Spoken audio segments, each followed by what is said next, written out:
Additionally, I want to thank you for reminding my dear brother that there are areas we are leading and we took to run down ourselves. When you reminded him that in this country, a president considered defeat, he didn't start from Ghana. It's important that we keep our records. I'm happy that you did that. Thank you. The second is that going through the CV, fine.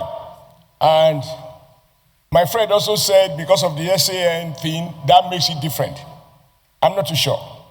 I think what makes the difference is that you have been involved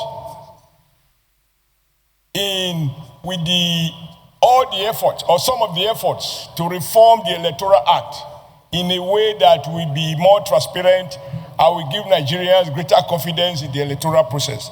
That, for me, that your previous involvement as an independent, as a Nigerian, with the knowledge of law, that, for me, makes you outstanding compared to those who are not lawyers who have been there before. And I think even those ones, they deserve some commendation. Because between the do or die president and the one that said the blood of a Nigerian is not worth his office, we have made some progress. That said, you mentioned that you were part of those who drafted the law, amended the Electoral Act, which former, now late President Muhammadu Buhari declined to accept. For the benefit of hindsight now, if you were to look at that law, does it merit the accent of the president? And if so, why? What were the new innovations that were in that act that was vetoed? The use of lecturers. Your predecessors introduced the use of lecturers as collation officers. And I think it was based on some assumption that to be an academic, as people from ivory towers, you will be free from the day-to-day biases of the ordinary man. From what we have seen, including the fact that in Edo State, 1 or 2 lecturers have been convicted for changing 100 to 1,100. And this person has a doctorate degree.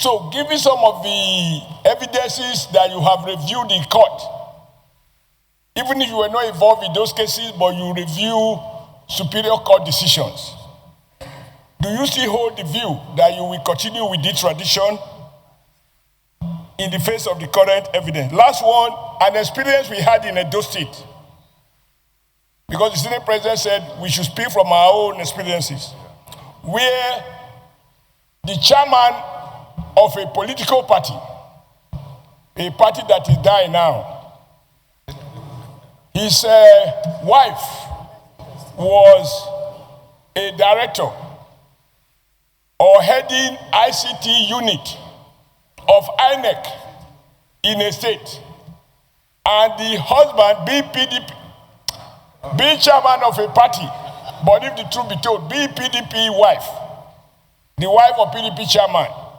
the husband was always boasting that the wife will supply information that will enable them deal with the issue of accreditation.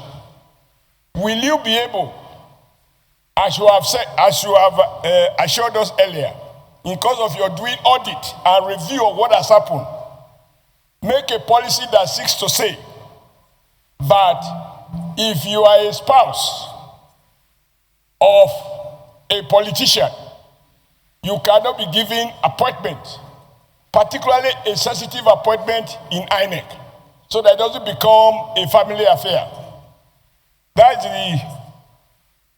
the last point I'd like to make. Otherwise, from all that you have said, your comportment, the way you present your issues, I am clear that you are mentally allowed to deal with all the issues. The only mistake you made, which I mentioned to my people here, we were gossiping, where you seek to compare Jos weather with the English weather. Jos weather is perfect, English weather is not. If they say you are like an English weather, it means you are not reliable. English weather is not as good as Jos weather. Thank you, thank you.